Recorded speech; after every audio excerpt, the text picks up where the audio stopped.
जो कथा है बहुत ही महत्वपूर्ण कथा है। महापाप विनाशक ऐसी कथा जिस कथा को सुनने मात्र से व्यक्ति के जितने सारे पाप है सारे पाप नष्ट हो जाते हैं, जो मनोकामनाएं सारी मनोकामनाएं पूर्ण हो जाती है। ऐसी कथा, ऐसी विशिष्ट कथा जो व्यक्ति को अपने रोगों पर विनाश, काम पर विनाश प्राप्त कराती है। और ये कथा है जालंधर वध की। तो ऐसी अद्भुत कथा आज हम सुनेंगे जालंधर वध की। कल हमने देखा कि त्रिपुरों का विनाश महादेव जी ने कैसे किया। आज देखेंगे जालंधर वध। तो ये जालंधर था कौन? सबसे पहली बात, जालंधर का जन्म कैसे हुआ, वो भी एक स्वतंत्र कथा है। एक बार हुआ यूं कि इंद्र देवता और ब्रह्मदेव, इन दोनों के बीच में वार्ता चल रही थी। तो इंद्रदेव ने कहा कि हम कैलाश पर जाकर महादेव जी से मिलकर आते हैं। तो इंद्र देवता बृहस्पति जी को लेते हैं और वो कैलाश पर चले जाते हैं। यहाँ पर महादेव जी को पता चलता है कि इंद्र और बृहस्पति मिलने के लिए आ रहे हैं। तो महादेव जी तो नानाविध लीला करते हैं, तो महादेव जी सोचते हैं कि ये लीला भी कर लेते हैं। तो महादेव जी दिगंबर वेश धारण कर लेते हैं और जिस मार्ग पर इंद्र और बृहस्पति आ रहे हैं उस मार्ग पर महादेव जी दिगंबर वेश में बहुत ही एक अवाढव्य रूप लेकर, एक तपस्वी का रूप लेकर वहां पर खड़े हो जाते हैं। इंद्र और बृहस्पति जी वहां पर आते हैं। इंद्र भगवान को थोड़ा सा गर्व होता है क्योंकि वो देवों के देव इंद्र है। तो ऐसे तपस्वी को देखते हैं जिन्होंने सारे शरीर पर भस्म लगाया हुआ है, शांत चित्त बैठे हुए हैं, एकदम खड़े हैं, यहाँ वहां देख रहे हैं। तो इंद्र पूछते हैं कि महादेव जी है अभी, ये तपस्वी मतलब महादेव जी है। महादेव जी ने ही माया स्वरूप से तपस्वी का रूप धारण कर लिया है क्योंकि उन्हें वो लीला करनी थी। तो वो तपस्वी केवल देखता है, तपस्वी कुछ बोलता नहीं है। इंद्र भगवान फिर से पूछते हैं महादेव जी है, महादेव जी क्या कर रहे हैं? तपस्वी कुछ भी नहीं बोलता है। फिर इंद्र और 2-3 बार पूछता है, जाते जाते हमें दिखाई दिए इसलिए पूछ रहे हैं कि महादेव जी है, कुछ कर रहे हैं, हम उनको मिलने के लिए जा रहे हैं। शांत चित्त, कुछ भी बोलते नहीं है। थोड़ी समय बाद इंद्र देवता बड़े क्रोधित हो जाते हैं।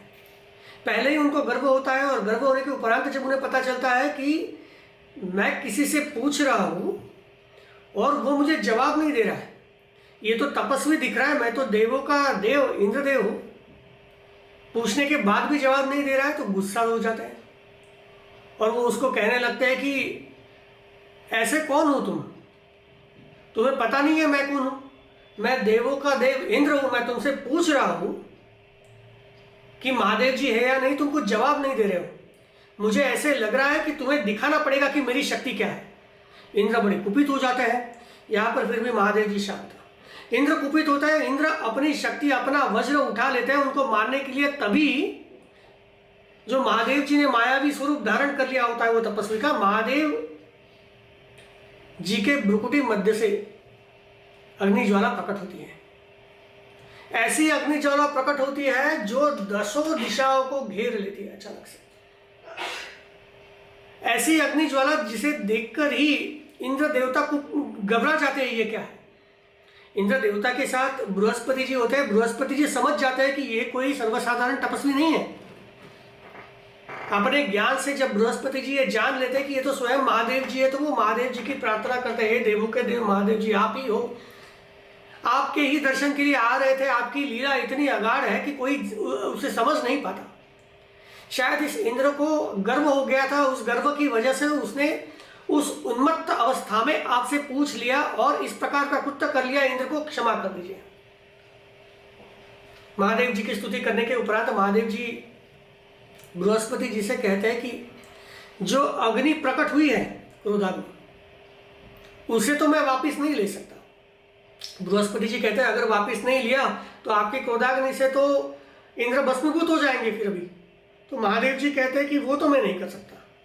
तो बृहस्पति जी फिर से महादेव जी को नमन करते हैं, महादेव जी की स्तुति करते हैं। महादेव जी को कहते हैं कि हे देवों के देव, आप ही हमारे रक्षक है, आप ही देवों के रक्षक है। जब भी देवों के ऊपर कोई संकट आया आप ही ने उस संकट का निवारण किया, इस संकट का भी निवारण कीजिए, इंद्र को बचा लीजिए। तो महादेव जी प्रसन्न हो जाते हैं। महादेव जी कहते हैं ठीक है, मैं वापस तो नहीं ले सकता, लेकिन ये जो मेरी क्रोधाग्नि वहां पर प्रकट हुई है, उस क्रोधाग्नि को लेकर मैं दूसरी जगह पर डाल देता हूं। तो महादेव जी उस क्रोधाग्नि को लेकर समुद्र में, लवण समुद्र में डाल देते हैं। इंद्र बच जाते हैं। यहां पर महादेव जी बृहस्पति जी से कहते हैं कि जिस प्रकार से आज तुमने इंद्र को बचाया हुआ है, तो आज से तुम्हें जीव इस नाम की भी उपाधि प्राप्त होगी। जीव, बृहस्पति जी को जीव इस नाम की उपाधि। ज्योतिष शास्त्र में भी देखा जाता है कि बृहस्पति जी को कई बार जीव यह संज्ञा दी गई है। तो महादेव जी कहते हैं कि आज के बाद तुम्हें जीव यह संज्ञा भी प्राप्त हो जाएगी। तो महादेव जी को इंद्रदेव और बृहस्पति जी नमन करते हैं, महादेव जी से मिलते हैं और फिर वो कार्य समाप्त हो जाता है। यहां पर महादेव जी के नेत्र से जो तृतीय नेत्र से जो ज्वाला प्रकट हुई थी, वो ज्वाला जाकर पड़ती है लवण समुद्र में, डालते हैं। लवण समुद्र में से जैसे ही वो पड़ती है तो समुद्र में से एक बालक उत्पन्न होता है। बालक उत्पन्न होता है और वो बालक वहां से उठकर गंगा नदी और समुद्र के संगम के तट पर बैठता है और वहां बैठने के उपरांत वो रोने लगता है। जोर से आक्रांत करता है, जोर से चिल्लाता है और जोर से रोने लगता है। जैसे ही बालक रोने लगता है तो उसका आवाज इतना भयावह होता है, उसके कंपन इतने ज्यादा होते हैं कि त्रैलोक्य को हाहाकार मच जाता है। त्रैलोक्य में उस आवाज को सहन नहीं कर सकते। सारे देवता, सारे ऋषि मुनि सारे सोचते हैं कि ये आवाज कहां से आ रहा है। सारे जाते हैं ब्रह्मदेव के पास, ब्रह्मदेव से कहते हैं हे भगवान, ये क्या हो रहा है यहाँ पर। सारे त्रैलोक्य में ऐसी स्थिति है, किसी बालक के रुदन की आवाज हमें आ रही है, पर कहां से आ रही है पता नहीं चल रहा है, और इतनी भयावह आवाज है कि आप ही बताइए कि वो कौन है, कहां पर है, हम जाकर कुछ करें उसका। तो ब्रह्मदेव, इंद्रदेव और देवों के साथ वहां पर जाते हैं जहां पर वो बालक प्रकट हुआ है। वो बालक लवण समुद्र में प्रकट हुआ था, वहां पर नजदीक में। ब्रह्मदेव उस बालक के पास जाते हैं, बालक रो रहा है, तो ब्रह्मदेव बालक को देखते हैं, काफी आनंदित हो जाते हैं। ब्रह्मदेव कह रहे हैं इतना तेजस्वी बालक ऐसे रो रहा है, कहां से प्रकट हुआ, समुद्र से प्रकट हुआ है। तो वो उस बालक को अपनी गोद में ले लेते हैं। जैसे ही ब्रह्मदेव उस बालक को अपनी गोद में ले लेते हैं, वो बालक रोते रोते अपने हाथ से ब्रह्मदेव को ऐसे पकड़ लेता है, गले में यहाँ पर पकड़ लेता है। इतने जोर से पकड़ लेता है कि ब्रह्मदेव सांस नहीं ले पाते और उनकी आंखों से आंसू निकलने लगते हैं। ब्रह्मदेव सब देवताओं को कहते हैं देखिए इसका भविष्य बतलाता हूं मैं तुम्हें। जैसे ही मैंने उसको उठाया, उसने उठाने के उपरांत तो मुझे ऐसे पकड़ लिया, मैं सांस भी नहीं ले पा रहा था, मेरी आंखों से आंसू आए, उस आंसुओं में ये डूबा रहा, इसलिए इसका नाम जालंधर होगा। ये इतना शक्तिशाली, इतना प्रगल्भ होगा, जन्मजात तरुण होगा, इसको हराने वाला कोई नहीं होगा। ये तो अभी तो रुदन कर रहा है, लेकिन मैं इसका भविष्य देख पा रहा हूं। इसको हराने वाला कोई नहीं होगा, कोई देवता भी इसे नहीं हरा सकता, और त्रैलोक्य पर यह बालक विजय प्राप्त कर लेगा। धर्मात्मा भी होगा, देवताओं का शत्रु होगा, लेकिन त्रैलोक्य पर विजय प्राप्त कर लेगा। और एक बालक इतना तेजस्वी है, इस बालक का वध अगर कोई कर सकता है तो केवल महादेव जी कर सकते हैं। महादेव जी के सिवा इस बालक का वध कोई नहीं कर सकता। रुद्र भगवान ही इस बालक का वध करेंगे, और जब भी वध इस बालक का हो जाएगा तो ये बालक फिर से उसी जगह पर जाएगा जहां से जन्मा है। तो जो समुद्र में जन्मा हुआ है वहीं से ये बालक चला जाएगा, वहां पर समुद्र देव भी उपस्थित हो जाते हैं। तो ब्रह्मदेव ये सारी चीजें भी, समुद्र देव होते हैं, सारे देव देवता होते हैं, उनको ये सारी चीजें बतलाते हैं। तो समुद्र देव उस बालक को लेते हैं और बालक को लेकर अपने स्थान पर चले जाते हैं। तो देखिए ये बालक जन्मा तो है महादेव जी से, जाकर गिर पड़ता है लवण समुद्र में। लवण समुद्र में जाने के उपरांत समुद्र देव उनको अपनी गोद में लेकर अपने स्थान पर लेके जाते हैं, मतलब समुद्र स्थान पर लेके जाते हैं। बहुत ही तेजस्वी बालक, अपने बालक के समान उसका पालन पोषण करते हैं। इतना शक्तिशाली, इतना विद्वान होता है वो, जन्मजात तरुण होता है। तो जैसे ही धीरे धीरे बढ़ने लगता है उसकी शक्ति का एहसास समुद्र देवता को हो जाता है। तो कालनेमी को एक बार समुद्र देवता बुला लेता है। तो कालनेमी की पुत्री जिसका नाम होता है वृंदा, तो कालनेमी की पुत्री का विवाह इस जालंधर से करा देते हैं। कालनेमी बहुत ही सुलक्षणा, बहुत ही सुंदर दिखने वाली, सारे गुणों से युक्त इतनी अद्भुत यौवनी होती है जिसका विवाह जालंधर से होता है। और जालंधर बहुत प्रभावी, बहुत ही पराक्रमी होता है। तो जितने सारे दैत्य पाताल लोक में छुपे हुए होते हैं देवताओं की वजह से, वो धीरे धीरे जालंधर के प्रभाव से फिर से जालंधर को मिलने लगता है, फिर से पाताल लोक से ऊपर आने लगते हैं। एक दिन जालंधर अपनी सभा में बैठा हुआ होता है। जालंधर इतना तेजस्वी होता है कि उन्होंने सारे दैत्यों को एकत्रित करके सारे दैत्यों पर राज करने लगता है। एक दिन वो सभा में बैठा हुआ होता है तो वहां पर शुक्राचार्य जी आते हैं और वहां पर राहु आ जाते हैं, धड़ शिर विरहित राहु। जैसे ही शिर विरहित राहु और शुक्रदेव आ जाते हैं तो जालंधर सोच में पड़ जाता है कि ये कौन है। तो जालंधर अपने गुरुजी से पूछता है, शुक्राचार्य जी से, कि गुरुजी ये कौन है, और जो मैं देख रहा हूं धड़, उसका सिर कहां पर है, ये क्या हुआ, किसने इसको ऐसे बनाया। तो शुक्राचार्य जी कहते हैं कि मैं तुम्हें सारी चीजें बतलाता हूं क्या हुआ। एक बार बलि जो था, हमारे बहुत ही बड़े असुर, तो वो बड़े पराक्रमी थे, लेकिन उनका पराक्रम इतना ज्यादा था कि उनके पराक्रम से देव हैरान हो गए। इंद्र देवता हर्षित होने लगे। फिर इंद्र देवता ने नारायण भगवान की सहायता प्राप्त कर ली। नारायण भगवान की सहायता प्राप्त करके उन्होंने दैत्यों के साथ समझौता कर लिया। उन्होंने सोचा कि हम समुद्र को घिसते हैं और वहां से समुद्र मंथन करके जो भी सारी चीजें उत्पन्न होगी उन चीजों को बांट लेते हैं। फिर देवों ने और दैत्यों ने समुद्र मंथन किया। समुद्र मंथन से कई सारी चीजें आई, लेकिन वो विष्णु ही थे जिन्होंने हर बार देवताओं को ही साथ दिया, दैत्यों का साथ नहीं दिया। देवताओं के साथ अन्याय किया। लक्ष्मी आई, देवता के पास चली गई। उच्च सेवा घोड़ा आया, दैत्यों के पास, देवों के पास चला गया। सारी चीजें देवों को ही प्राप्त हो गई, अच्छी अच्छी चीजें। अमृत प्राप्त हुआ तो अमृत भी देवों ने ले लिया। अमृत पाने के लिए सिंह का पुत्र राहु वहां पर अमृत पान करने के लिए चले गए। जब उनको पता चला विष्णु भगवान को, तो विष्णु भगवान ने उनको उनका सिर धड़ से अलग कर दिया। जब ये सारी बातें जालंधर सुनता है तो जालंधर बड़ा कुपित हो जाता है। जालंधर कहता है ये क्या हो गया। जालंधर कहता है कि मेरे होते हुए ऐसा अन्याय कैसे हुआ। पहली बात तो ये कि समुद्र मंथन हुआ, मतलब मेरे पिताजी के यहाँ पर आके उन्होंने ये सारी चीजें की और वो मेरे पिताजी को प्राप्त होनी चाहिए थी, लेकिन वो विष्णु के साथ वो सारे देवता है उन्होंने प्राप्त कर ली। तो अभी क्या, अभी अपने एक दूत जिसका नाम होता है गस्मार, तो उस गस्मार को बुलाते हैं और गस्मार से कहते हैं कि अभी के अभी यहाँ से चले जाओ और देवों के पास चले जाओ। इंद्र आदि देवता जो है वहां पर बैठे हुए हैं, उनको बताओ मेरा समाचार।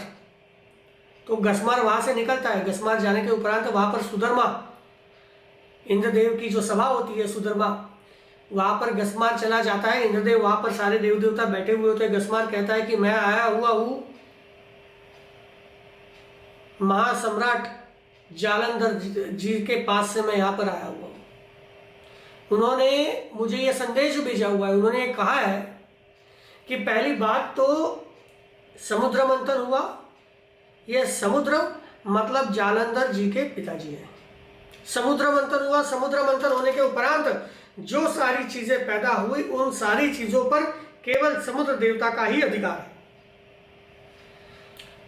तो हमारे भगवान जालंधर भगवान ने कहा है कि जो भी सारा अधिकार है, जो भी समुद्र में प्राप्त हुआ है, चाहे वो लक्ष्मी हो, चाहे वो घोड़े हो, चाहे वो अमृत, जो भी हो, उन सारी चीजों पर केवल उनके पिताजी का ही अधिकार है। तो उनके पिताजी को वो सारी चीजें दी जाए। और अगर वो सारी चीजें उनके पिताजी को ना दी गई तो जालंधर जैसे हमारे महापराक्रमी राजा यहाँ पर आएंगे, यहाँ पर तुम सब लोगों का विनाश कर देंगे। इंद्र देवता वो सारी चीजें सुनते हैं घसमार से, और इंद्र देवता हंसने लगता है। वो कहते हैं अच्छा, समुद्र मंथन हुआ था तो मैं था तब। तुम्हें क्या लगता है कि समुद्र मंथन से जो भी चीजें प्राप्त हुई वो तुम्हें मिलनी चाहिए? क्यों मिलनी चाहिए? तुम्हें पता है जब मैंने पर्वतों के पंख काटने के लिए ये सारी चीजें की थी पूर्व काल में, तो ये समुद्र ही थे जिन्होंने सारे पर्वतों का आश्रय दिया था। शंखाचूर नामक राक्षस जो था उसको भी समुद्र ने आश्रय दिया था। कितने सारे ऐसे असुर हैं जिन असुरों को आश्रय समुद्र ने ही दिया हुआ है। जो मेरा शत्रु है उसे कोई भी चीज कदापि प्राप्त नहीं हो सकती। यही समुद्र की गति है, क्योंकि वो मेरा शत्रु है। और वो मेरा शत्रु है तो जिस प्रकार से गति, उसको जो मिलना चाहिए तो वो मिला, जो नहीं मिलना चाहिए था नहीं मिला। समुद्र मंथन से जो प्राप्त हुआ, जो देवताओं को प्राप्त हुआ, जो मुझे प्राप्त हुआ, वो हमारा है, उन पर तुम्हारा अधिकार नहीं है। जो मेरा शत्रु होना है उसकी गति यही होनी है, तो तुम अभी क्या भी यहां से चले जाओ। तो घसमार ये सारी बातें सुनता है। घसमार फिर से जालंधर के पास चला जाता है और जालंधर से कहता है जो सारी बातें इंद्र ने कही हुई है। जैसे ही इंद्र देवता ने सारी चीजें कही गई है, जो जालंधर सुनता है, जालंधर बड़ा गुस्सा हो जाता है। अपने सारे दैत्यों को जालंधर बुला लेता है। पातालों से, अलग अलग जगह से सारे दैत्य आ जाते हैं। कोटि कोटि दैत्य वहां पर इकट्ठा हो जाता है। जालंधर कहता है कि ये इंद्र जो इतना गर्वित हो गया है, उसका गर्व अभी हरण करना है। तो अपने सारे दैत्यों के साथ इंद्र वहां से जालंधर वहां से निकलते हैं और जालंधर चले जाते हैं जहां पर इंद्र देवता होते हैं। इंद्र देवताओं, सारे देवताओं को पता चलता है कि दैत्यों की सेना आ रही है, तो वो भी तैयारी करते हैं। लेकिन सारे देवताओं को दैत्य घेर लेते हैं। घेर लेने के बाद रण संग्राम शुरू होता है, युद्ध शुरू होता है, देवताओं का और दैत्यों का युद्ध। जालंधर इतना शक्तिशाली होता है कि जालंधर को हराना संभव ही नहीं।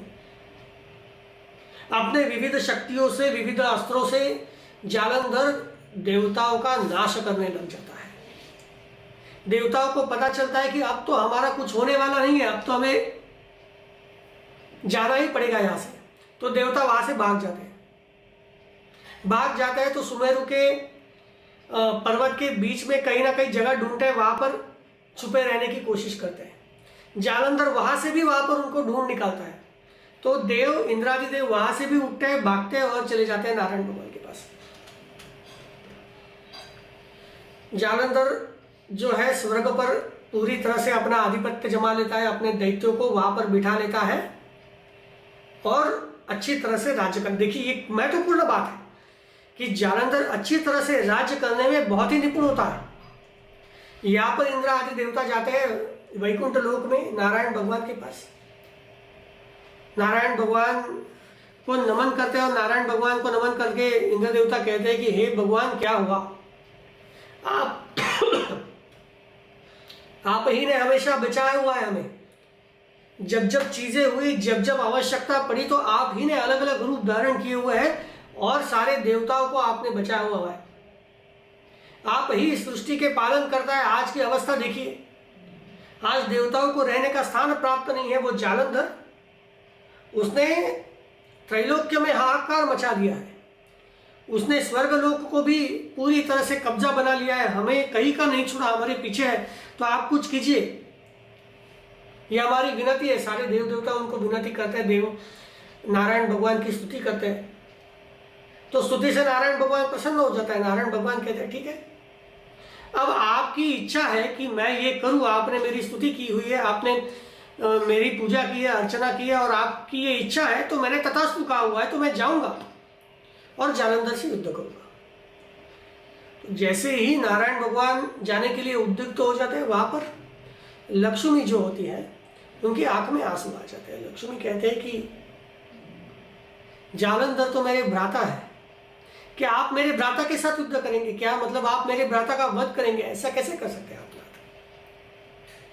तो नारायण भगवान कहते हैं कि ब्रह्मदेव की वाणी कभी भी मिथ्या नहीं होती। ब्रह्मदेव की वाणी, महादेव जी के हाथों ही होने वाला सौहार्द और तुम्हारा भ्राता, इन चीजों का मान मर्यादा मैं अवश्य ही रखूंगा। मैं वहां पर जाऊंगा, जालंधर के साथ युद्ध करूंगा, क्योंकि देवता मेरे पास आए हुए, देवताओं ने कहा हुआ है मुझे कि जालंधर के साथ युद्ध करूं, मैं जालंधर के साथ युद्ध करूंगा, उसे मारूंगा नहीं, लेकिन मेरा कार्य तो मैं करूंगा।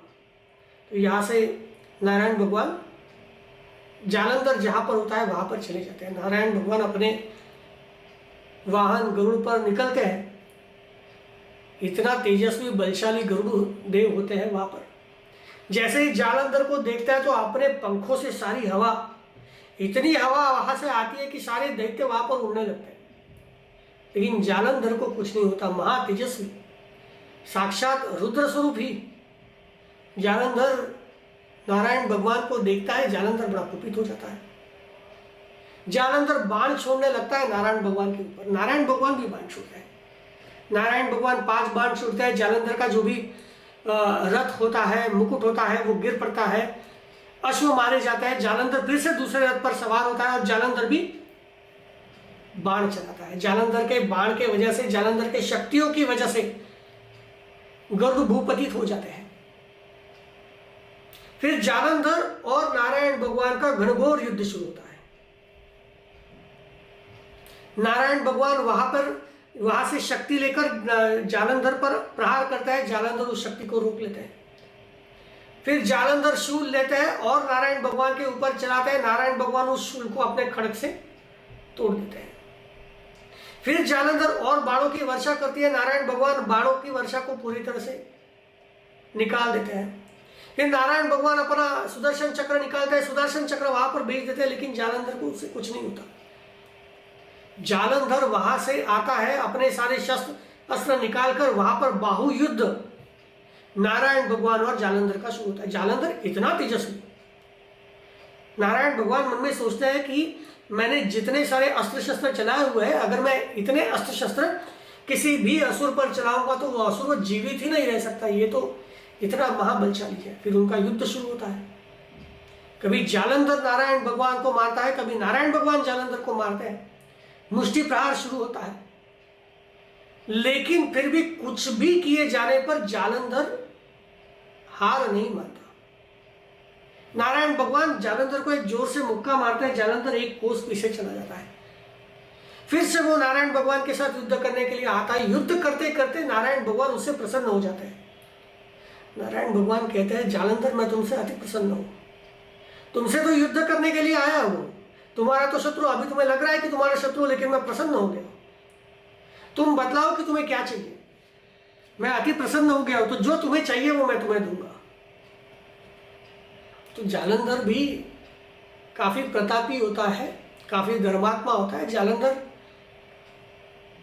नारायण भगवान से कहता है, हे भगवान, अगर आप चाहते हैं कि आपको मुझे कुछ वर देना है, तो मैं चाहता हूं कि आप लक्ष्मी माता जी के साथ, अपने सारे देवता गणों के साथ आप मेरे गृह में निवास करें। जैसे ही जालंधर ये कहता है तो नारायण भगवान थोड़े से खिन्न हो जाते हैं, लेकिन नारायण भगवान तो नारायण भगवान है। जब उन्होंने कहा कि आशीर्वाद मांगो, उन्होंने पूछा तो नारायण भगवान तथास्तु कर देते हैं। तो जैसे ही वो कहते हैं तो नारायण भगवान लक्ष्मी माता जी के साथ, अपने देवता गणों के साथ जालंधर के निवास में रहने लगते हैं। इंद्र आदि देवता इतने खिन्न हो जाते हैं, मतलब वो सोचते हैं कि हम नारायण भगवान के पास चले गए ताकि नारायण भगवान और जालंधर का युद्ध हो सके और जालंधर का नाश हो सके। यहाँ पर तो देखते हैं कि नारायण भगवान तो स्वयं लक्ष्मी माता जी के साथ जालंधर के घर में चले गए। इंद्र आदि देवताओं को भी जाना पड़ा, सारे वहां पर बैठे हुए हैं। तो इंद्र आदि देवता गुप्त रूप से महादेव जी के पास चले जाते हैं। महादेव जी के पास चले जाते हैं और महादेव जी की स्तुति करते हैं, महादेव जी को नमन करते हैं। महादेव जी से कहते हैं, हे महादेव जी, आप ही हमारे रक्षण करता है। जालंधर ने इतना उत्पात मचाया हुआ था, स्वर्ग को काबिज कर लिया। हम नारायण भगवान के पास चले गए। नारायण भगवान युद्ध करने के लिए चले गए। जालंधर का वध करने के बजाय तो नारायण भगवान तो स्वयं लक्ष्मी माता जी के साथ, हमारे साथ फिर जालंधर के गृह में चले गए। अब हमारी अवस्था ऐसी है कि ना यज्ञ का आविर्भाव प्राप्त हो रहा है, ना हमारी जगह प्राप्त हो रही है, ना स्वर्गलोक प्राप्त हो रहा है, हमारे पास कुछ भी नहीं है। हमारे पास जितने सारे अधिकार थे सारे जालंधर ने अपने अपने दैत्यों को दे दिए, हमारे पास कुछ भी नहीं है। हमारा रक्षण करता कौन होगा? अगर हमारा कोई रक्षण करता है वो तो आप है। आप ही हमारे रक्षण करता है और आप ही रक्षण नहीं करेंगे तो कैसे होगा? आप कुछ कीजिए प्रभु। तो महादेव जी कहते हैं अच्छा ये सब हुआ है। तो महादेव जी कहते हैं ठीक है, कुछ उपाय करते हैं। महादेव जी आंखें बंद करते हैं, नारद मुनि जी का स्मरण करते हैं। वहां पर नारद मुनि जी आ जाते हैं। नारद मुनि जी आ जाते हैं तो महादेव जी नारद मुनि जी से कहते हैं कि ये देवताओं का संदेश था कि जालंधर का वध किया जाए, और नारायण भगवान भी वहाँ पर जालंधर के घर में विराजमान है। तो तुम ऐसी कुछ युक्ति करो जिसकी वजह से जालंधर का वध करने में मुझे जो लीला करनी है उसमें सहायता प्राप्त हो। तो नारद मुनि कहते हैं भगवान आप तो भगवान हैं, आपको तो सब कुछ पता है, लेकिन जैसी आपकी इच्छा जो आप कह रहे हैं वो मैं करूँगा। तो नारद भगवान वहां से निकलते हैं। वहां से निकलने के उपरांत वो जाते हैं जालंधर की नगरी में। जालंधर की नगरी में जाते हैं। जालंधर की नगरी में जाकर सारे देवताओं से भी मिलते हैं। देवताओं से मिलने के उपरांत वो जाते हैं जालंधर के पास। जालंधर उनका आदर सत्कार करता है। जालंधर उनको उचित सम्मान देता है और जालंधर से नारद भगवान बात करने लगते हैं। नारद भगवान कहते हैं कि मेरा यहाँ पर आने का कुछ प्रयोजन है। तो जालंधर कहते हैं क्या प्रयोजन है मुनिवर, आप बतलाइए, आपका जो भी प्रयोजन होगा वो साध्य करने हेतु मैं भी कुछ करूंगा, आपकी मदद करना, आपको जो भी करना हो तो मैं भी आपकी सहायता करूंगा, आपका प्रयोजन क्या है वो तो बतलाइए। तो नारद मुनि जी कहते हैं कि बात ये है कि मैं गया था कैलाश पर, 10,000 योजन का वो क्षेत्र है कैलाश, जहाँ पर पार्वती माता जी स्वयं देवादिदेव सर्वदेवमय प्रभु महादेव जी के साथ रहती है, जिनके सिर पर जटा है, चंद्रमा है, गंगा माता जी है, हाथ में त्रिशूल लिया हुआ है, दिगंबर अवस्था में, बहुत ही सर्वशक्तिशाली। अगर मैं कैलाश में जाता हूं तो कैलाश में देखता हूं तो हर जगह पर कल्पवृक्ष है। हर जगह पर व्यक्ति को जो चाहिए मन की इच्छा पूर्ण हो जाती है। सारी जगह स्वर्णमय है। मतलब कैलाश में ऐसी कुछ जगह नहीं है जहां पर सोचा जाए और वो प्राप्त न हो पाए, सब कुछ है कैलाश में। तब मैं सोचूं कि कैलाश जैसी दूसरी कौन सी जगह है। तब मैंने मन में विचार किया कि भाई कैलाश जैसी अगर कोई जगह हो सकती है तो एक ही जगह हो सकती है, वो है आपकी नगरी। तो मैं चाहता हूं कि आपकी नगरी मुझे देखनी है, क्योंकि मैंने बहुत सुना हुआ है कि आपकी नगरी में सब कुछ है, सारे रत्न है, आपने सारे देवों के रत्न ले लिए हैं, आपने सारे देवों की शक्तियां ले ली है, सारे निधि चुरा लिए हैं, सब कुछ है आपके पास। तो मैं चाहता हूं कि वो सारा देखूं और मैं ये ज्ञात कर पाऊं कि कैलाश और जालंधर की नगरी में सर्वश्रेष्ठ क्या है। तो जालंधर ये बात सुनता है तो जालंधर बड़ा प्रसन्न हो जाता है। जालंधर कहता है अच्छा मुनिवर ये बात है, आइए मैं आपको दिखाता हूं। नारद मुनि जी को लेकर जालंधर अपनी नगरी में घूमता है, सारी चीजें दिखाता है। ये चीजें मैंने देवताओं से हस्तगत की है, ये चीजें मेरे पास है, इतना सब कुछ है, सारी संपत्ति स्वर्गों से ली गए, अलग अलग वृक्ष, कल्प वृक्ष, सबको कुछ दिखाता है। सारा देखने के उपरांत जब वो वापिस सभा में आते हैं तो नारद भगवान कहते हैं कि बहुत अद्भुत, मैंने इतनी सारी चीजें जो तुम्हारे पास है वो कभी देखी नहीं। अब जब मैं देखता हूं कि कैलाश में ज्यादा है या तुम में ज्यादा है, तो कैलाश में जो सारी चीजें है वो तो तुम्हारे पास भी है, मतलब सब कुछ है। लेकिन अगर देखना हो कि किसके पास ज्यादा है तो मुझे लगता है कि तुम्हारे पास थोड़ा कम है। जालंधर कहता है मुनिवर आप आज्ञा कीजिए, क्या कम है, मैं अभी लाकर अपने नगरी में रख देता हूं। मैं तो राजा हूं, जो भी चीजें मेरे पास होनी चाहिए, आप बस आज्ञा कीजिए। नारद मुनि जी कहते हैं कि देखो तुम्हारे पास तो सब कुछ है, धन है, तुम्हारे पास सैनिक है, तुम्हारे पास प्रचुर संपत्ति है, जितनी भी दिव्य चीजें होनी चाहिए सारी दिव्य चीजें, लेकिन एक रत्न तुम्हारे पास नहीं है, वो है स्त्री रत्न। और वो स्त्री रत्न मैंने कैलाश में देखा हुआ है। देखो कैलाश में भी सारी चीजें, तुम्हारे यहाँ पे भी सारी चीजें, लेकिन तुमसे श्रेष्ठ वहां पर महादेव जी है, क्योंकि महादेव जी के पास ऐसा स्त्री रत्न है जो स्त्री रत्न किसी के पास नहीं। पार्वती माता जी इतनी सुंदर कि उनके जैसा त्रैलोक्य में पूरे ब्रह्मांड में कोई नहीं। तो ऐसी सर्वांग सुंदरी वहां पर महादेव जी के साथ विराजमान है, महादेव जी की अर्धांगनी है। तो मुझे लगता है कि अगर तुम्हारे पास कुछ कमी है तो स्त्री रत्न की कमी है। तो तुम अगर मतलब कहते हो कि मुझे क्या चाहिए, क्या करना चाहिए, तो मुझे लगता है कि तुम्हें स्त्री रत्न की आवश्यकता है। अगर तुम्हारे पास वैसी स्त्री रत्न हो जाए, आ जाए, तो मैं फिर ऐसा कह सकता हूं कि कैलाश से ज्यादा तुम्हारे पास कुछ है। अभी जो है वो कैलाश से कम है, अभी जो है महादेव जी से कम है, अभी जो है महादेव जी के पास जा रहा है। तो जालंधर कहता है ऐसी बात है, अभी देख लेते हैं। नारद मुनि अपना काम करते हैं, वहां से नारद मुनि चले जाते हैं। जालंधर सिंह का पुत्र को वहां पर बुला लेते हैं और उनसे कहते हैं कि अभी के अभी वहां पर कैलाश पर चले जाओ। मुझे ये प्राप्त हुआ है, नारद मुनि जी से पता चला हुआ है कि अत्यंत सर्वांग सुंदरी त्रैलोक्य में, इस ब्रह्मांड में जितने भी सुंदर स्त्रियां हैं उससे भी सुंदर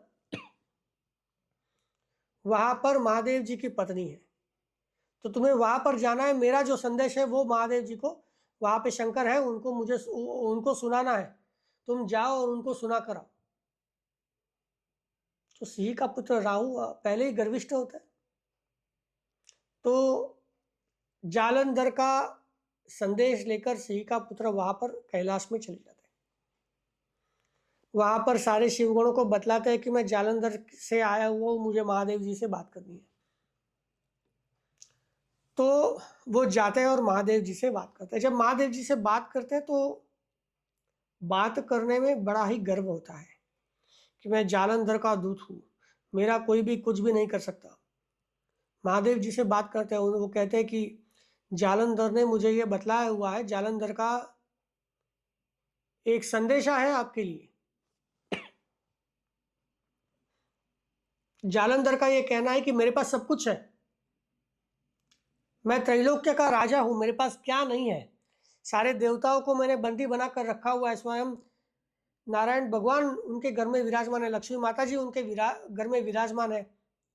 सारी दिव्य चीजें, सारी आभूषण, सारी चीजें जो जो इस ब्रह्मांड में सर्वश्रेष्ठ है, सारे मेरे प्रभु के पास है। मेरे प्रभु की इच्छा है कि तुम्हारे पास जो स्त्री रत्न है वो मेरे प्रभु को दिया जाए। क्योंकि बात यह है कि राजा को संतुष्ट करना ये प्रजा का कार्य होता है।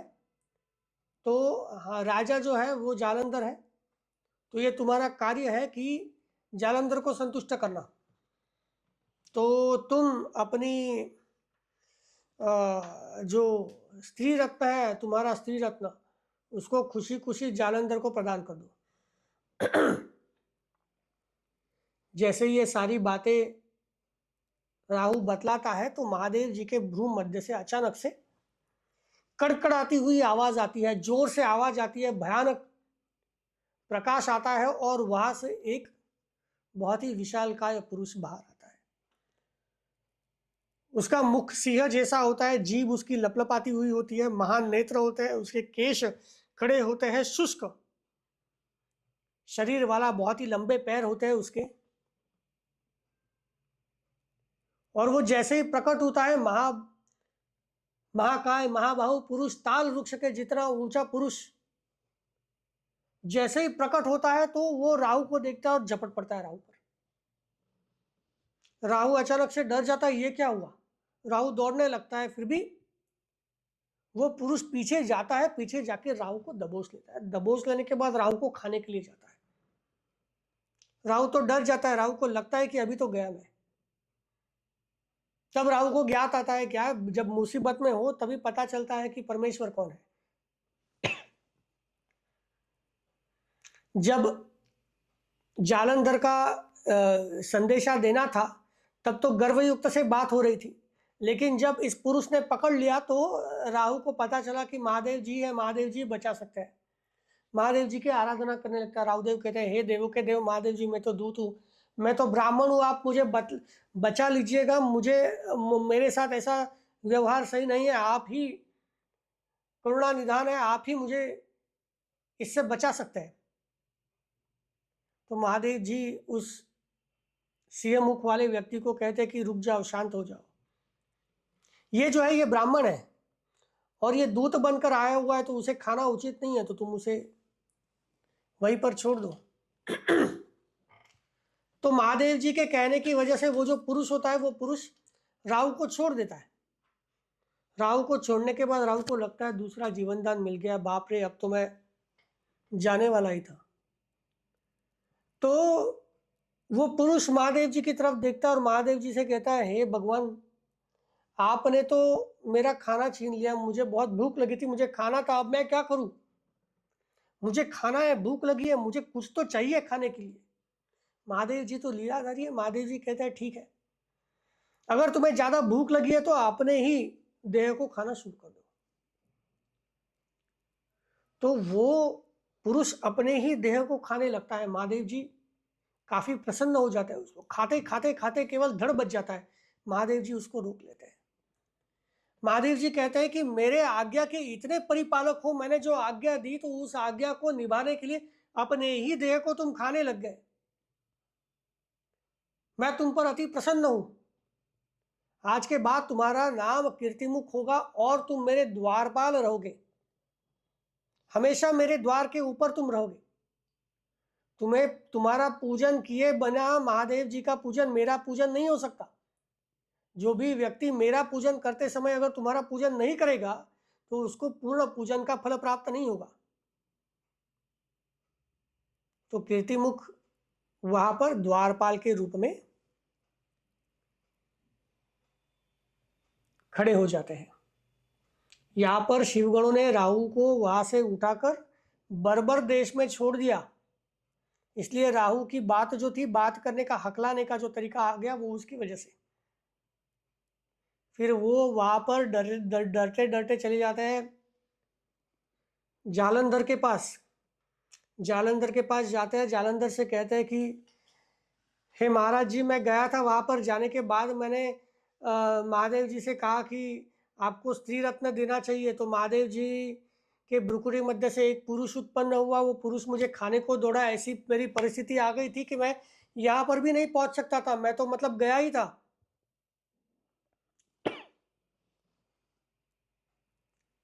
तो सारी बातें सुनने के उपरांत जालंधर बड़ा गुस्सा हो जाता है।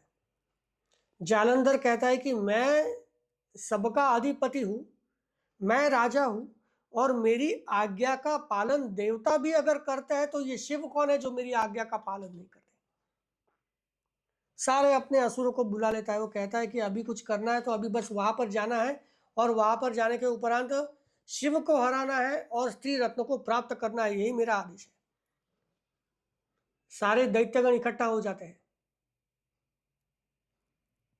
कालनेमी, शुंभ, निशुंभ सारे इकट्ठा हो जाने के उपरांत शुक्राचार्य जी के साथ राहु भी आगे खड़ा होता है और जालंधर अपनी सारी सेना के साथ वहां पर युद्ध के लिए उपस्थित हो जाते हैं कैलाश में। जैसे ही कैलाश में युद्ध के लिए उपस्थित हो जाता है, महादेव जी के सारे गण वहां पर उपस्थित हो जाते हैं और घनघोर युद्ध।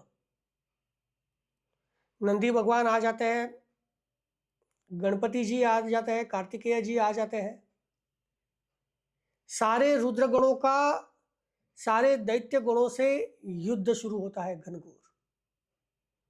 नंदी भगवान कालनेमी से युद्ध करते हैं, गणेश भगवान शुंभ से युद्ध करते हैं, कार्तिकेय भगवान निशुंभ से युद्ध करते हैं। इतना घनघोर युद्ध। जब नंदी भगवान कालनेमी से युद्ध करते हैं तो कालनेमी 5 बाण चलाता है नंदी के ऊपर। बाण चलाता है तो नंदी भगवान भी बाण चला लेते हैं। नंदी भगवान जैसे ही बाण चलाते हैं इसका कालनेमी का रथ टूट जाता है, कालनेमी फिर गदा चला लेता है, वो गदा नंदी भगवान को लगती है। बहुत ही भयानक युद्ध वहां पर शुरू हो जाता है। यहां पर शुंभ और गणेश भगवान का युद्ध प्रारंभ होता है। शुंभ ऐसे ऐसा अस्त्र छोड़ता है, ऐसे ऐसे बाण छोड़ता है जिन बाणों से विद्ध हो गणपति जी के मूषक हो जाते हैं, भूपतित हो जाते हैं। लेकिन भूपतित होने के उपरांत भी गणपति जी वहीं पर खड़े रहकर युद्ध करते हैं। बहुत ही घनघोर युद्ध उनका चल रहा है। निशुंभ का युद्ध चल रहा है कार्तिकेय जी से।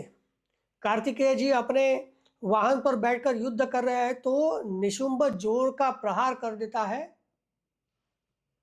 कार्तिकेय जी के वाहन के ऊपर, तो मोर वहां से गिर पड़ता है। कार्तिकेय जी वहां से उठकर बाणों की वर्षा करते हैं तो निशुंभ वहां से गदा छोड़ देते हैं, उसके साथ साथ शूल भी छोड़ देते हैं। तो कार्तिकेय जी गदा तो तोड़ देते हैं, लेकिन शूल का आघात होने की वजह से कार्तिकेय जी फिर से बाण निशुंभ पर चला लेते हैं। कार्तिकेय जी आघात हो जाते हैं, भूपतित हो जाते हैं कुछ समय के लिए। यहाँ पर नंदी भगवान हो जाते हैं।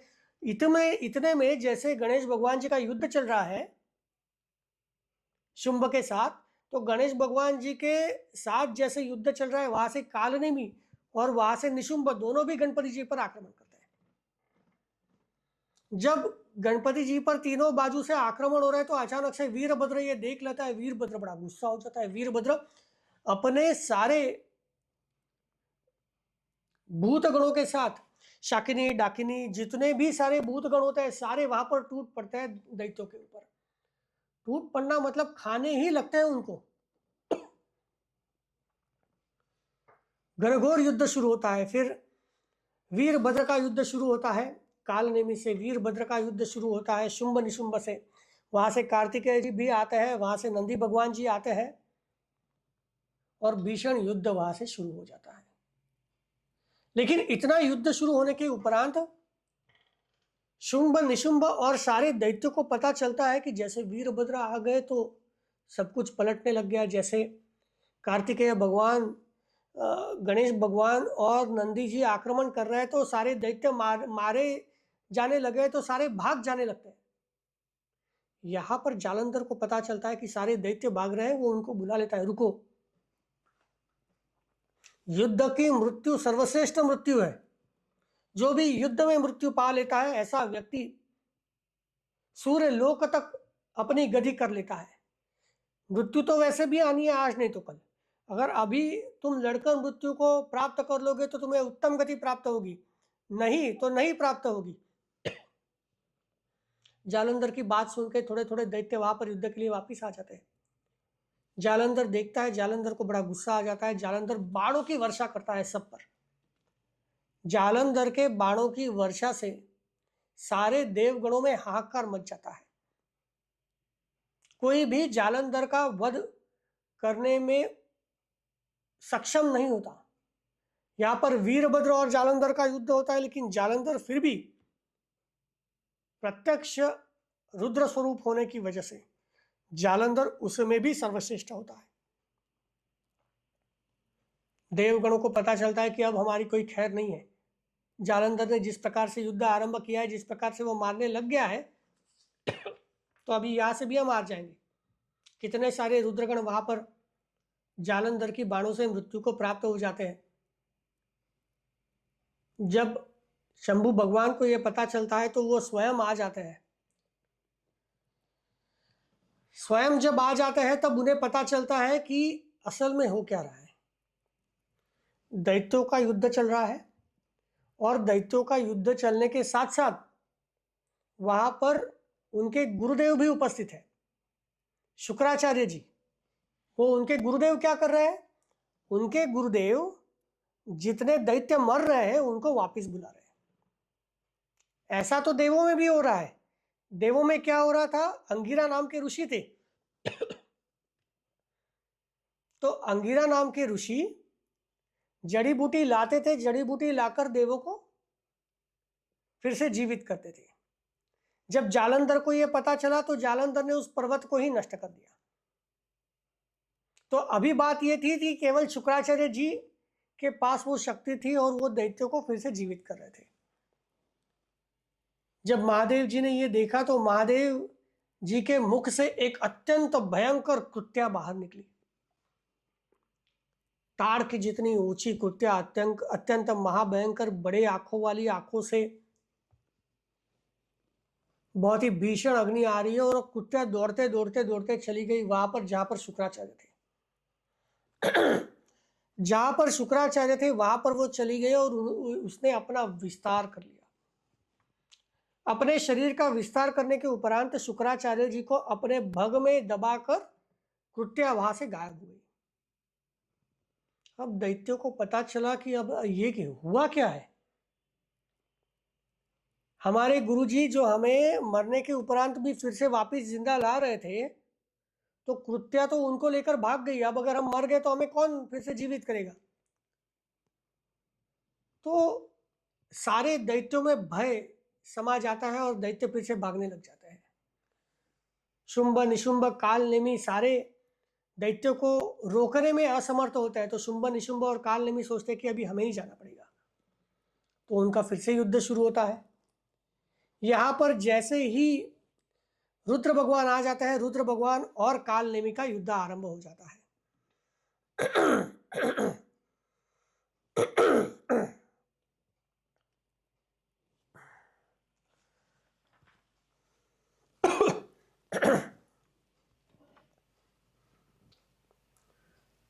महादेव जी आने के उपरांत जो युद्ध प्रारंभ होता है, जो अलग अलग असुर होता है, महादेव जी उन पर अपने अस्त्रों शस्त्रों से प्रहार करते हैं। सारे दैत्यों पर इतनी बाण वर्षा करते हैं कि बाणों की वर्षा के अलावा और कुछ दिखता नहीं है। खंडरोमा को महादेव जी अपने परशु के आघात से मार देते हैं। बलाहक का सिर जो है वो खटवांग से मार देते हैं। गस्मार को पाशबद्ध कर देते हैं और प्रचंड का सिर भी त्रिशूल से मार देते हैं। ये सारी चीजें हो रही है, अपने श्रृंग से अनेक सारे दैत्यों को हाथ आहत करते हैं। तब जालंधर देखता है कि अरे ये क्या हो रहा है। यहां पर जैसे ही शिव आ गए तो शिव ने तो सब कुछ पलट दिया। तो जालंधर शिव पर 70 बाण चला देते हैं महादेव जी के ऊपर।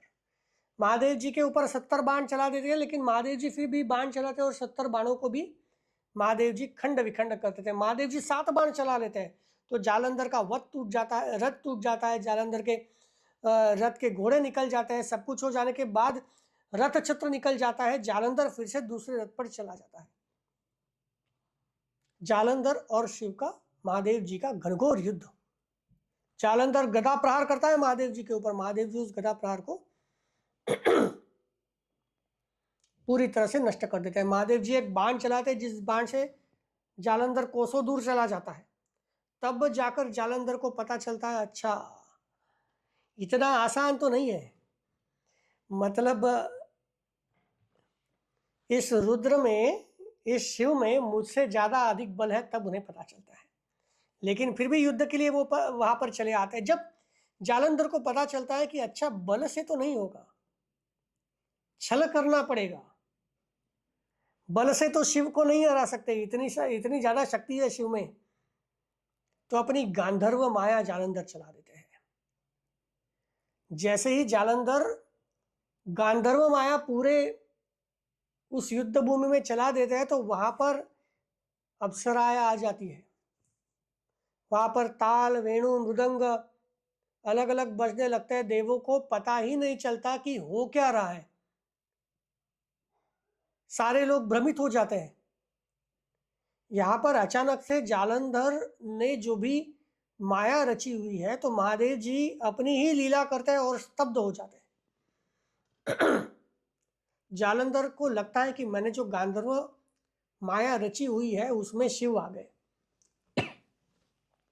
तो जालंधर वहां से निकलता है, दूसरी माया रचते हैं। जालंधर महादेव जी का रूप धारण कर लेते हैं। 5 मुख, हर मुख को त्रिनेत्र महादेव जी का साक्षात रूप लेकर जालंधर वहां पर पहुंचते हैं जहां पर जगदंबिका माता जी अपने सखियों के साथ रहती है। जगदंबिका माता जी को जालंधर देखते हैं, वो तो शिव के रूप में है, महादेव जी के रूप में है।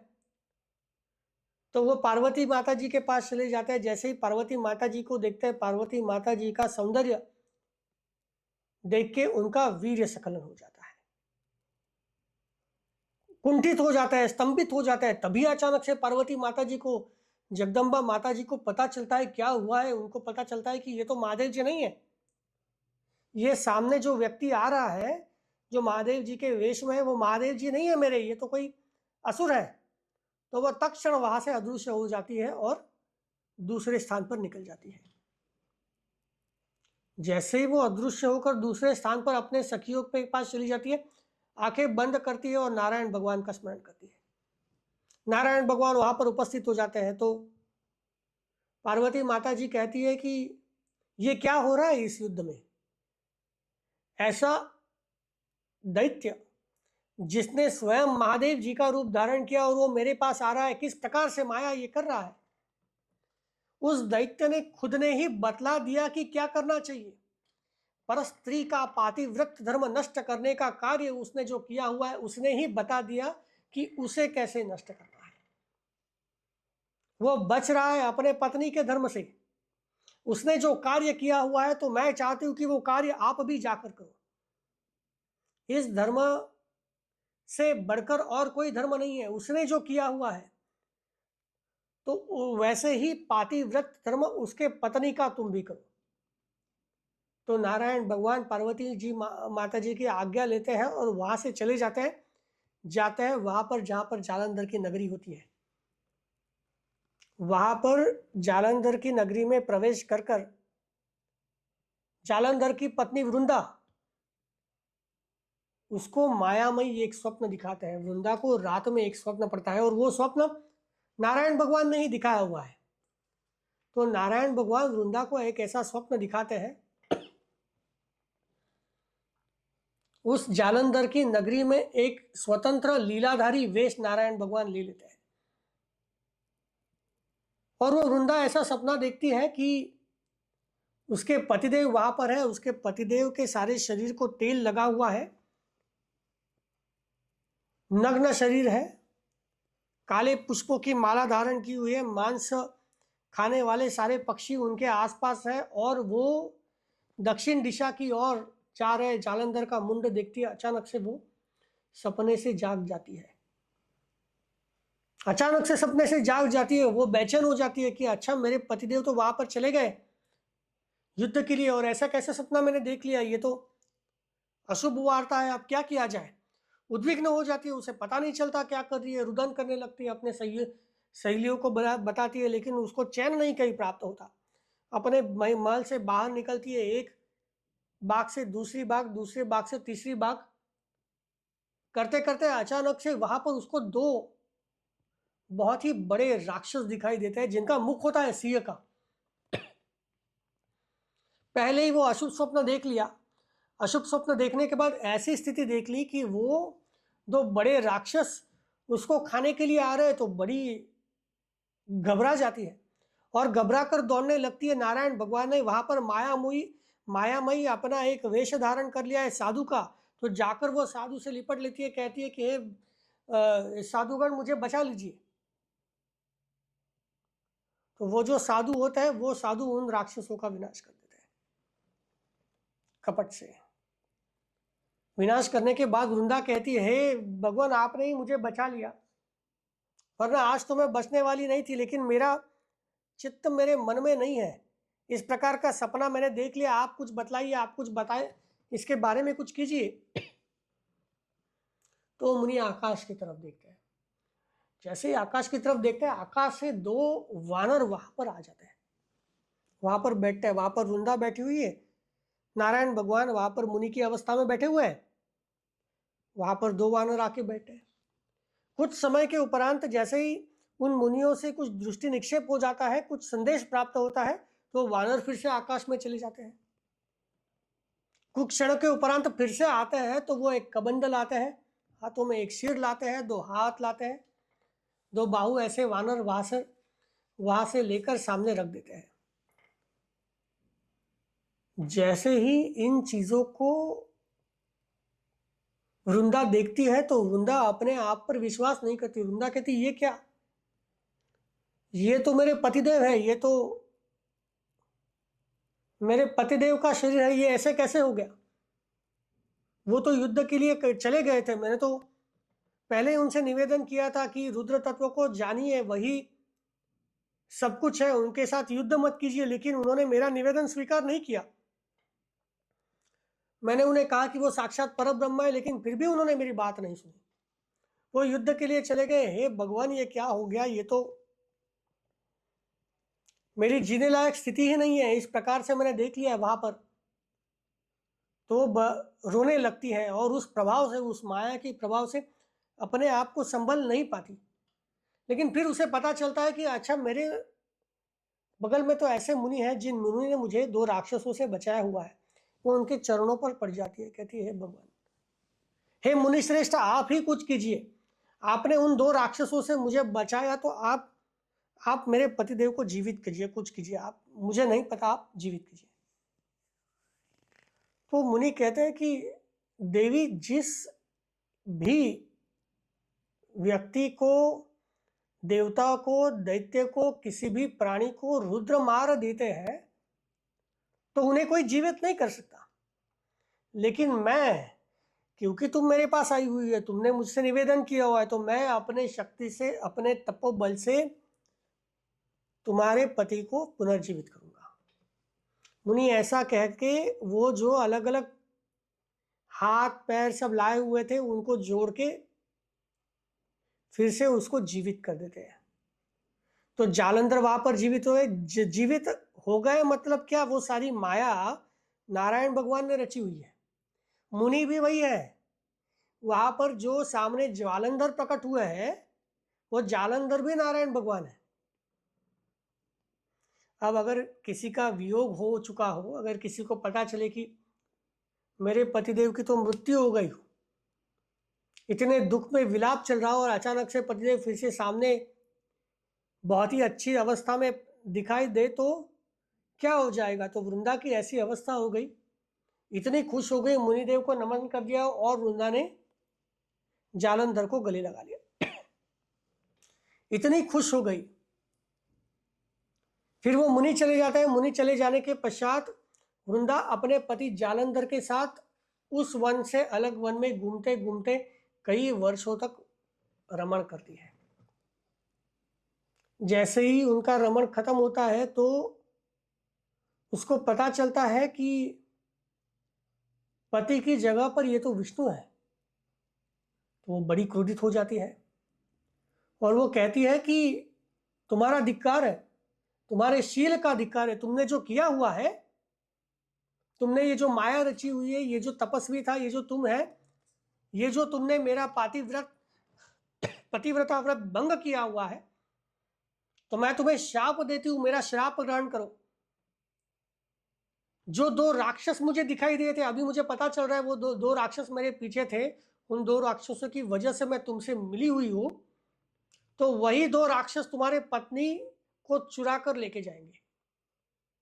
जो 2 वानर आए हुए थे ना, वानर जो मेरे मायामयी पतिदेव को वहां पर मुझे दिखा रहे थे, मैं तुम्हें शाप देती हूं कि जब तुम्हारे पति का हरण वो 2 राक्षस कर लेंगे तो तुम इतने दुखी हो जाओगे, इतने दुखी हो जाओगे, अपने आप को जान नहीं पाओगे, स्वत्व को भूल जाओगे। तुम एक सर्वसाधारण मनुष्य की भांति हर जगह पर रोते हुए रहोगे, और तब ये जो वानर जो अभी आए हुए थे वही तुम्हारी रक्षा करेंगे, वही तुम्हारी मदद करेंगे, वही तुम्हें सहायता देंगे। ऐसा कहने के उपरांत अपने पति में वो मन रमा लेती है। नारायण भगवान उन्हें समझाने की कोशिश करते हैं, लेकिन नारायण भगवान के समझाने से ना समझती हुई वृंदा अग्नि में अपने शरीर को भस्मीभूत कर देती है। तो नारायण भगवान और वृंदा का ये जब चल रहा है, वहां पर युद्ध भूमि में जालंधर पार्वती माता जी के पास चले गया था। पार्वती माता जी के पास शंभु वेश में, महादेव जी के वेश में जब पार्वती माता जी चली गई तो जालंधर फिर से आ गया वहां पर। जैसे ही आ गया तो युद्ध भूमि के आने के उपरांत महादेव जी को पता चला कि ये तो गांधर्व माया है। महादेव जी ने उस माया को झिड़कार दिया और महादेव जी अत्यंत क्रोधित हो गए और क्रोधित होने के उपरांत महादेव जी ने दैत्यों का ऐसा संहार करना शुरू कर दिया। जालंधर ने देख लिया कि दैत्यों का संहार हुआ है। जालंधर ने फिर से एक माया रची। जालंधर ने माया से गौरी माता जी को वहां पर प्रकट कर लिया। ऐसी माया रची कि वहां पर गौरी माता जी है, पार्वती माता जी है, पार्वती माता जी को बांधा हुआ है, वहां पर शुंभ निशुंभ है और शुंभ निशुंभ अब पार्वती माता जी का वध करने वाले। इस प्रकार से माया उसने रची, इतनी प्रगाढ़ माया। महादेव जी ने देखने के उपरांत 2 क्षण महादेव जी पार्वती माता जी को इस प्रकार देखने के उपरांत उन्होंने अपनी आंखें नीचे कर ली। उन्हें पता ही नहीं चला, स्तब्ध हो गए, मौन हो गए, दुखी हो गए, अपना पराक्रम तक भूल गए। जब ये सब चल रहा था, जालंधर ने 3 बाण उठाए। 3 बाण महादेव जी के सिर पर, महादेव जी के वक्ष पर, महादेव जी के उदर पर जालंधर ने चला दिया। जैसे ही चला दिए, क्षण मात्र में महादेव जी ने जान लिया कि ये भी माया है। जब उन्हें पता चला कि जालंधर माया के ऊपर माया चला रहा है, तो इतने रौद्र रूपधारी हो गए कि उनके जैसा रौद्र रूप और कहीं पर भी नहीं था। कोई भी वीर महावीर हो उनके सामने टिक नहीं पा रहा था। सारे दैत्यों का विनाश। ऐसा महाप्रलय देखते हुए शुंभ निशुंभ वहां पर भागने लग गए। महादेव जी ने उन्हें रोका नहीं। महादेव जी ने कहा कि मैं तुम दोनों का वध नहीं करूंगा, क्योंकि तुम दोनों का वध भविष्य में भगवती माता जी करेंगी। जिस प्रकार से माया तुमने रची हुई है, उस माया का फल तुम्हें तब प्राप्त होगा और तुम्हारा वध उनसे होगा। और उनको महादेव जी जाने देते हैं और महादेव जी और जालंधर का बहुत ही घनघोर युद्ध वहां पर शुरू होता है। जालंधर महादेव जी के वृष पर परिघ से आक्रमण कर देता है। प्रहार होने के उपरांत इतना जोर से प्रहार होता है कि वो वृष डर जाता है, हिल जाता है और भागने लगता है। महादेव जी उसको रोकने का प्रयास करते हैं, लेकिन वो रुकता नहीं, वो भागता है। ये होने के बाद महादेव जी अपना इतना बड़ा रौद्र रूप धारण कर लेते हैं। ऐसा दुस्सह रूप महादेव जी का किसी ने देखा नहीं होता है। और महादेव जी और जालंधर का युद्ध शुरू होता है, लेकिन महादेव जी के रौद्र रूप के सामने जालंधर का युद्ध तिनके के रूप में समान प्रतीत होता है। महादेव जी अपने पैरों के अंगूठे से जालंधर का जो रथ होता है उसको चकनाचूर करते हैं और समुद्र में फेंक देते हैं।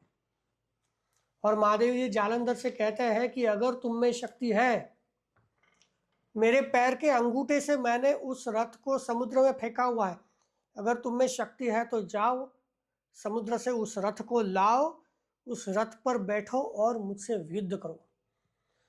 अगर मुझसे युद्ध करना है तो ऐसे युद्ध करो, वरना मत करो। तो जालंधर कहता है कि समुद्र से रथ लाने में कौन सी बड़ी बात है।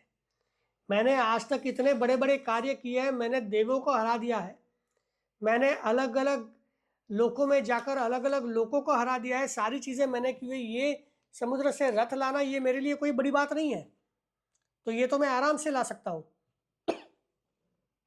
लेकिन ये कहते कहते महादेव जी सुनते हैं कि जालंधर क्या कह रहा है, तो महादेव जी अपने पाद अंगुष्ठ से धीरे धीरे सुदर्शन चक्र का निर्माण करते हैं।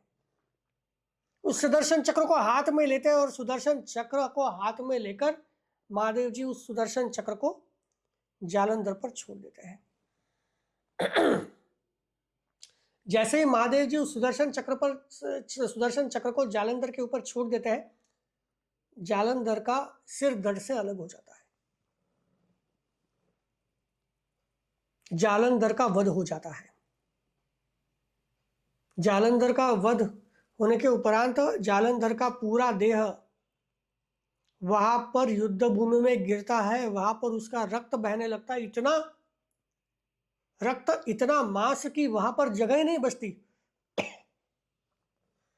तो महादेव जी के निर्देशानुसार जालंधर का वो रक्त और वो मांस वहां से उठाकर महारौरव नरक में ले जाया जाता है। तो महारौरव नरक में जालंधर का रक्त और जालंधर का मांस होता है, तो उस नरक में जिनको यातना दी जाती है तो वो जालंधर का रक्त और मांस भी वहां पर उपस्थित होता है। जैसे ही जालंधर मृत्यु को प्राप्त हो जाता है, जालंधर से तेज बाहर निकलता है और वो महादेव जी में विलीन हो जाता है। यहाँ पर वृंदा जैसे ही अग्नि में अपने आप को भस्मीभूत कर देती है, अग्नि से तेज निकलता है और वो तेज पार्वती माता जी के अंदर चला जाता है। अब सबसे बड़ी बात तो ये है कि युद्ध होने के उपरांत देव आकर महादेव जी से कहते हैं कि अघटित घटना घटी हुई है, और अघटित घटना यह है कि नारायण भगवान गए थे वहां पर वृंदा के यहाँ पर, और वृंदा के लावण्य से मोहित होकर नारायण भगवान वहीं पर विराजमान है।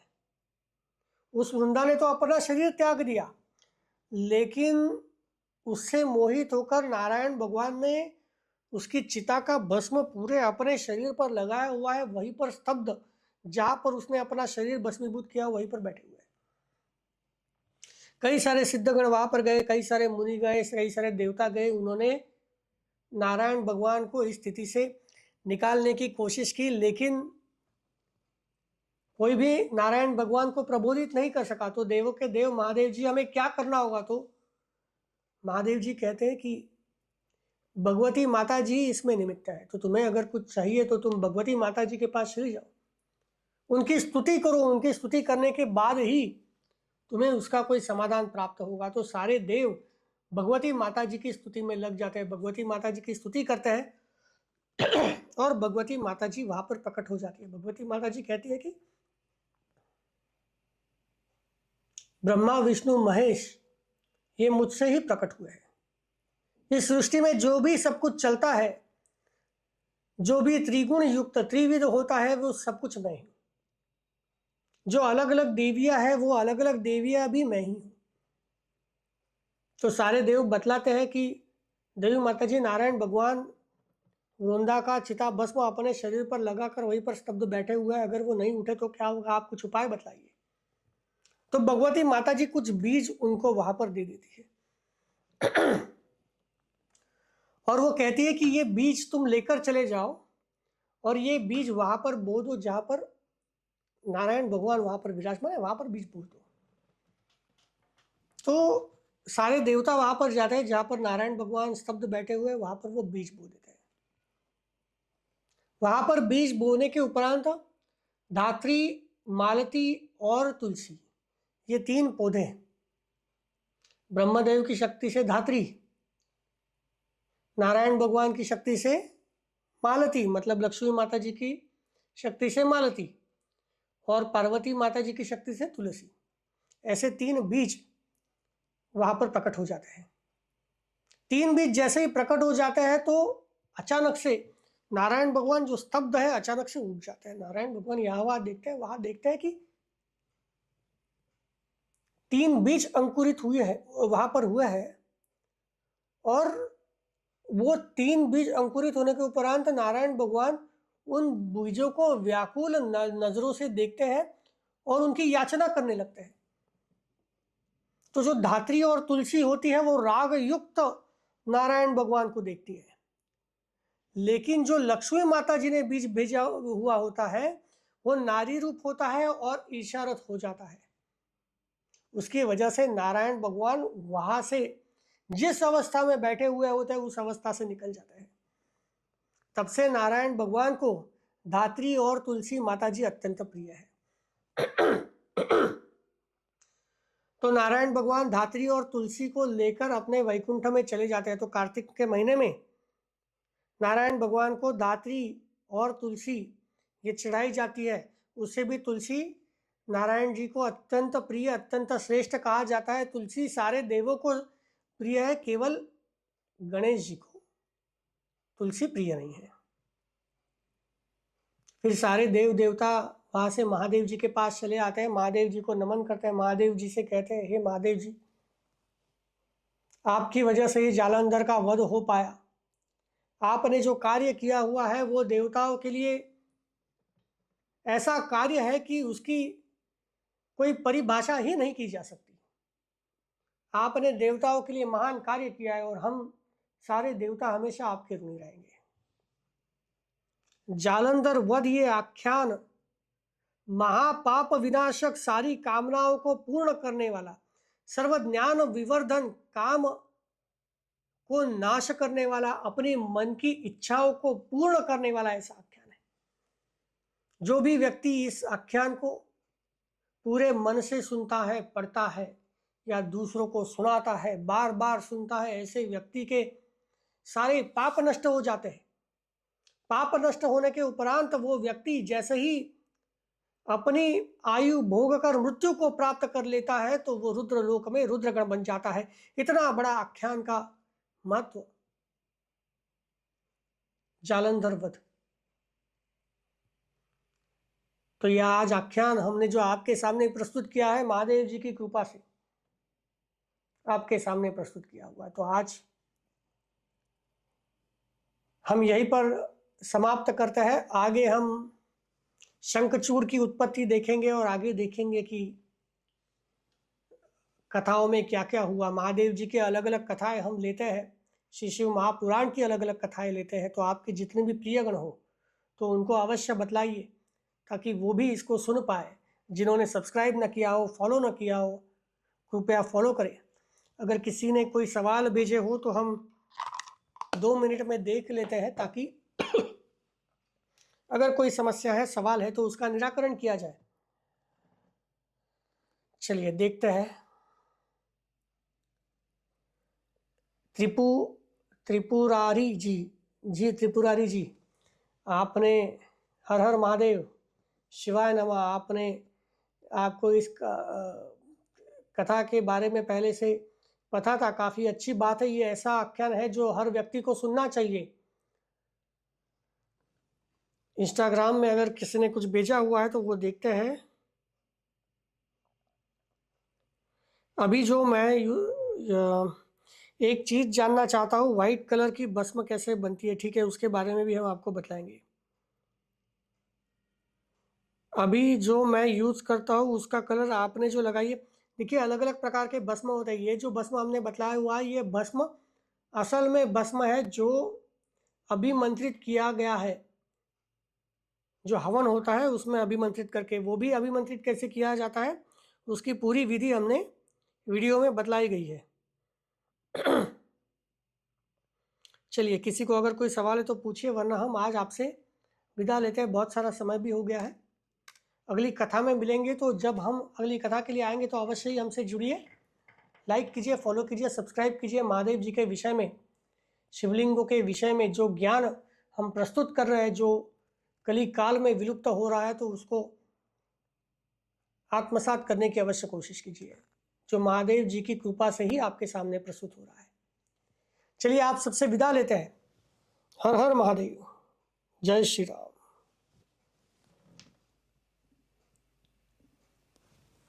चलिए, इंस्टाग्राम से भी हम आप सबसे अभी विदा लेते हैं। अब ये जो इंस्टाग्राम का वीडियो है बहुत दूर लगा हुआ है, तो हमें ऐसे निकालना पड़ेगा इसको।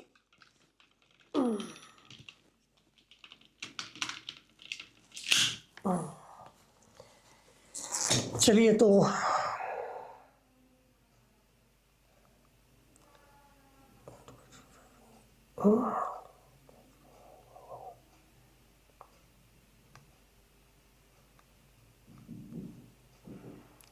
चलिए आप सबसे विदा लेते हैं। इंस्टाग्राम से भी जितने सारे लोग जुड़े हुए हैं, हर हर महादेव।